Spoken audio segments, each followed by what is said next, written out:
Hi everybody, it's Courtney and I'm here with another design team project for Not Too Shabby. Today I'm going to be using the stamp set Spa Day and we are going to be creating a one-layer scene. So like I do with most of my scene cards, I kind of map everything out with my pencil first, and then later on I'll go over everything with a Copic safe pen because I'll end up coloring in the entire thing. So first I'm taking my T-square ruler to kind of map out where my walls and where my floor will be. I also added a baseboard to the floor as well. I start off with just kind of drawing straight lines, and then I'll erase what I need, what I don't need, and kind of have the shape of the room. So you're going to see that corner of the room. And I am also going to create a picture on the wall as well. I'm going to map that out with my pencil first as well. Good thing I did, because I ended up making this just a little bit too small for what I wanted to do with it. But that's the beauty of using a pencil first. And I do have everything sped up quite a bit because this card took me a very long time, probably about 2.5 hours. And I'm not going to make you sit through all of that. So once I had everything kind of mapped out as far as my scene goes, with my pencil, I'm going to go ahead and stamp out my images. I'm using blackout ink by Ink on 3, and I'm stamping 2 of these little girls within the stamp set.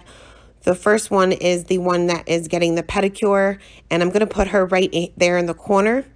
And then the other little girl is slightly larger than her. Not very much, but just a little bit. So I'm going to put her more in the front. So I'm going to stamp her out as well and just kind of make her as if she is just standing in the room, and she has her little flip-flops on, so obviously her pedicure has already been done.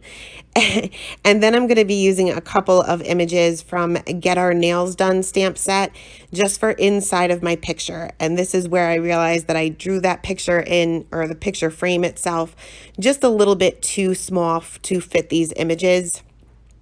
But that's all right. I'm just going to go ahead and erase those and just make that just a little bit bigger so that these images fit inside of it. And then once all of that was done, as far as my room goes, I'm going to draw in a little table here between my 2 little girls, and I'm just going to have a vase on there with some flowers just to kind of break up that empty space that I have there. I didn't do a great job on this table, and I did an even worse job when I went over it with my pen, and you'll see why here in a second.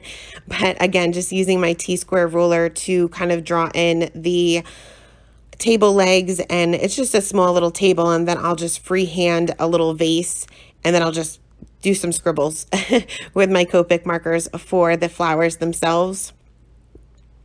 Once I had everything stamped and drawn out, I'm going to go ahead and take my EK Success journaling pen and bring out my T-square ruler again to make sure all my lines are perfectly straight, and just go over all of the lines that I've already added in with my pencil. And you'll see I probably should have used a smaller pen here. This is the second to smallest one in the pack, and some of my lines were just a little bit too thick, especially on the table. I kind of had some smearing. Even though this is a Copic safe pen, it does not dry instantly. It takes a couple of seconds, and as I was moving my ruler around, I kind of smeared that a little bit. But we'll just color it a dark color, and hopefully it won't be too noticeable. I also drew in for the floor. The floor was looking pretty plain. So being careful going around the images that I stamped out. Now you can mask these as well if you don't trust yourself, which sometimes I don't trust myself either.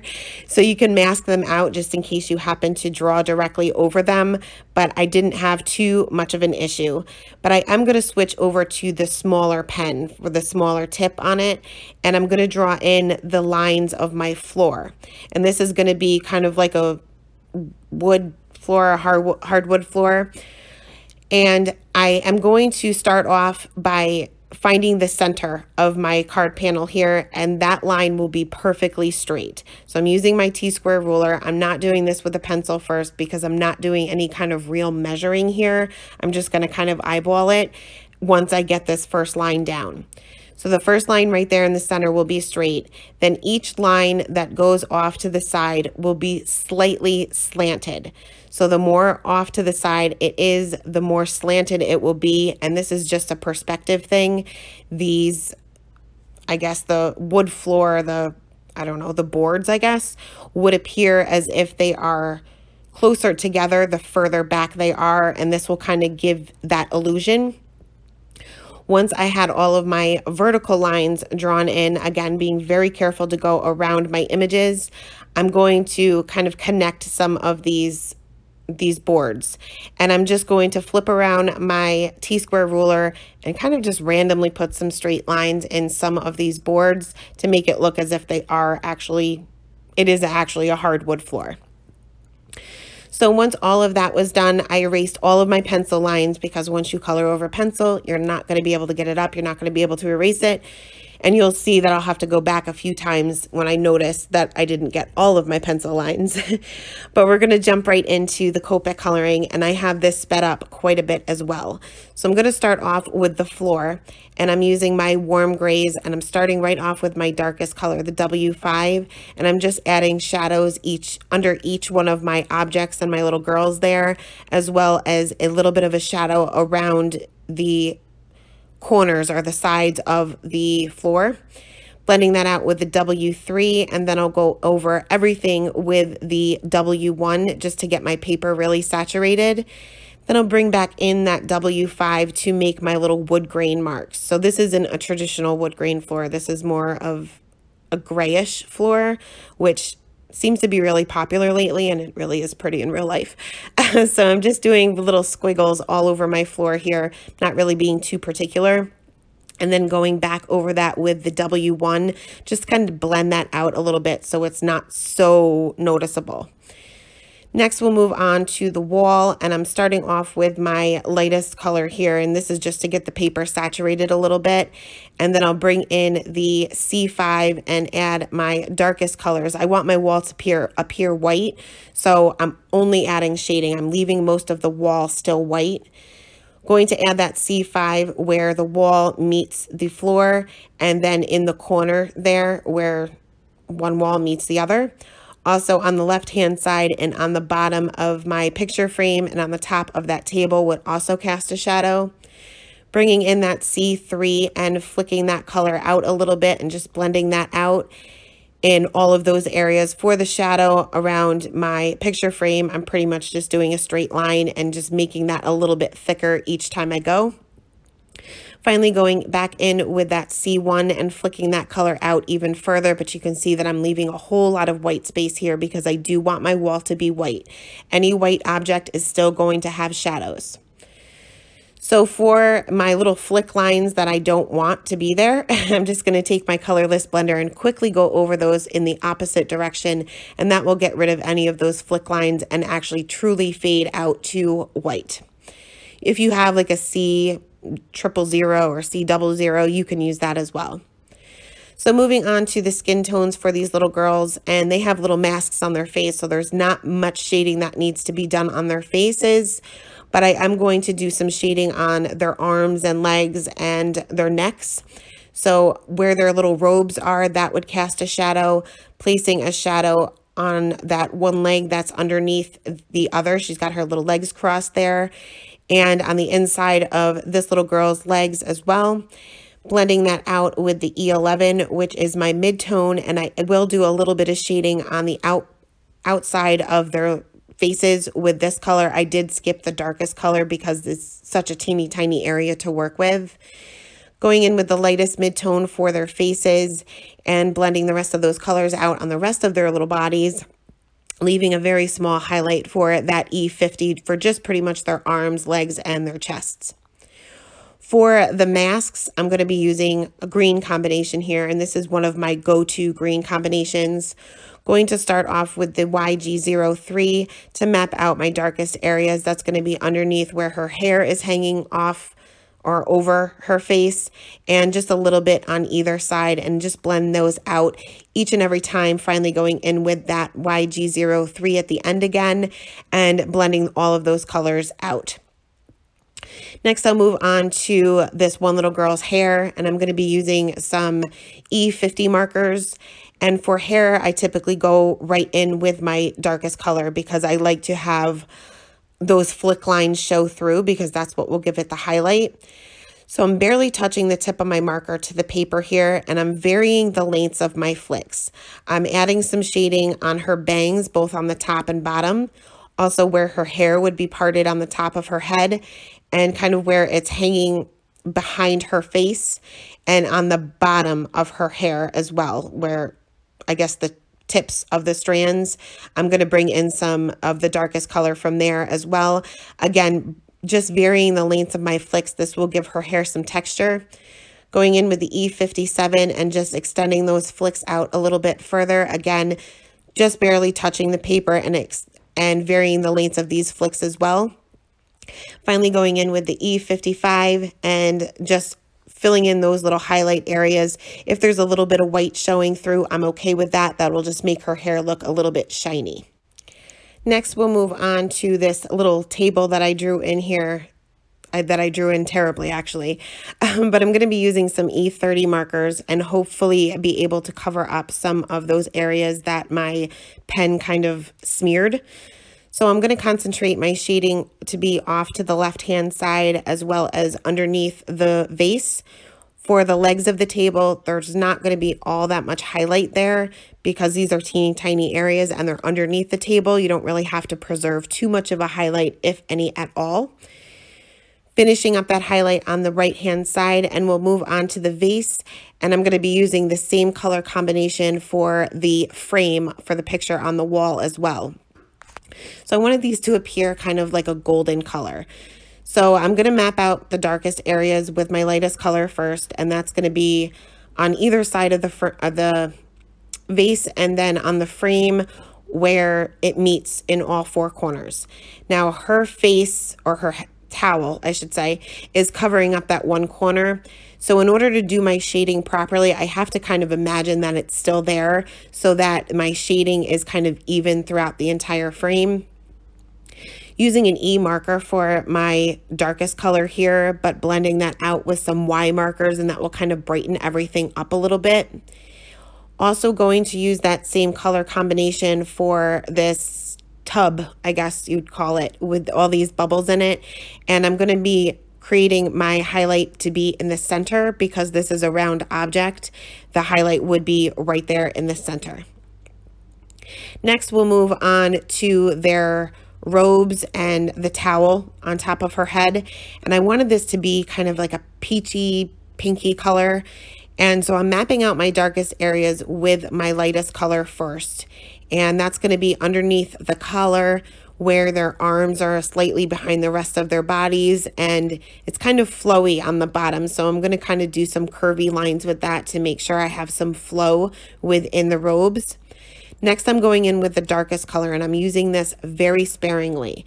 And this is red, and I don't want these images to be red. So I'm just using this for my very, very darkest colors, mainly where my shadows will be. And a little bit on the bottom, I'm putting a little bit more on the bottom because I want this to appear very flowy. Next, blending all of those areas out with the R22, and I'm using much more of this color than I did for the R24 because this is more of the true color that I want these robes to be. But going over those same areas and adding a few more shadows where I didn't necessarily put that R24, extending that out even further with the R21, and ended up coming in with the R00 for my highlight color. And this ended up being a little bit too light. It actually picked up a lot of my darker color. So I didn't want to continue to use this, or at least I needed something in between this for my highlight. So I'm going to jump into the towel, and I'm going to use the same color combination here. And I didn't use an R00, I lied, it was an R01. But for this one, I'm going to use the same color combination, but I'm going to bring in the R02 for between the R21 and R01, just to kind of break up that highlight a little bit, and that way my R01 won't move around my color too much. Going to concentrate my shading here where one piece of the towel is kind of folded under another, that would create a shadow. And I am using some flicking motions here because there would be some movement to this towel. So in order to create that, flicking motions do help, but again, not necessary. If flicking is not something that you've mastered yet, which does take a lot of practice, you don't necessarily need to do it that way. So going to go in and color the little, I don't know whether they would be considered belts, but this part of their robes, and I'm using the same color combination, just concentrating the darkest areas being on either side and keeping a highlight in the center because they'd be around them, so it would be more of a rounder object. Going to color the little tiny pieces of hair that are hanging underneath the towel with just one solid color because these are so tiny. I didn't want to have to do any shading.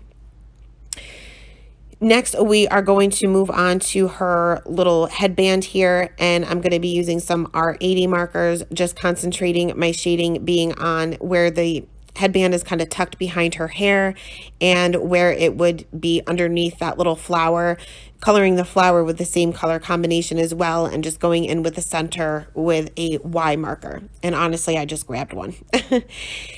So going to use that same color combination for this nail polish. So I'm going to be coloring the bottle itself and the brush and some of the little stripes there on the cap, which would indicate what color of nail polish it is. Concentrating my shading being on either side of the bottle because this would be a round object, and just a little bit on the bottom part of that little brush and extending that out each time. Again, I'm not doing any flicking motions here, and I didn't have any problem blending these out.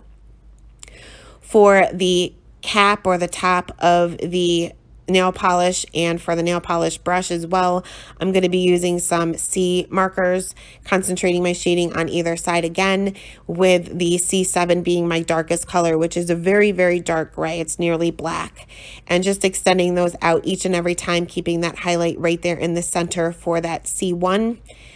For the label on the nail polish bottle, I'm going to bring in my C3 and my C1 and just flicking that out again to white, just leaving it white in the center and making sure that I use my colorless blender to get rid of those little flick lines.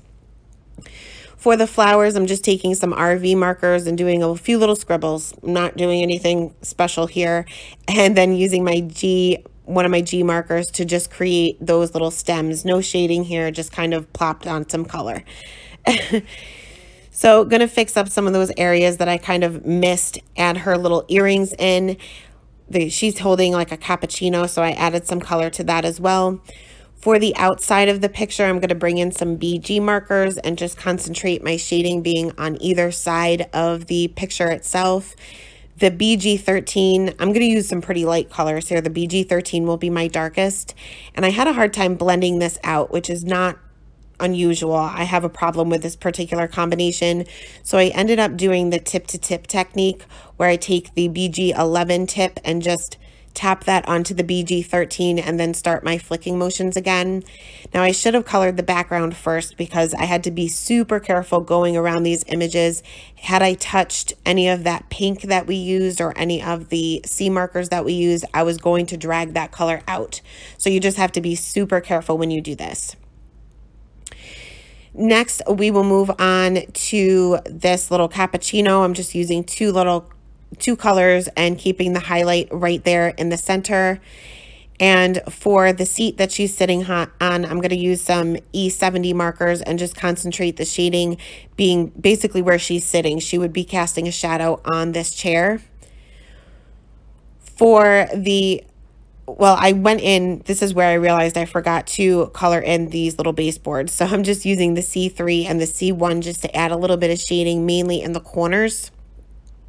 And for the bubbles, I am going to use the BG72 and I'm just going to dot that in. I'm not doing any shading on these little tiny bubbles, but I am coloring in each one of them separate, and it's basically just dab on the color.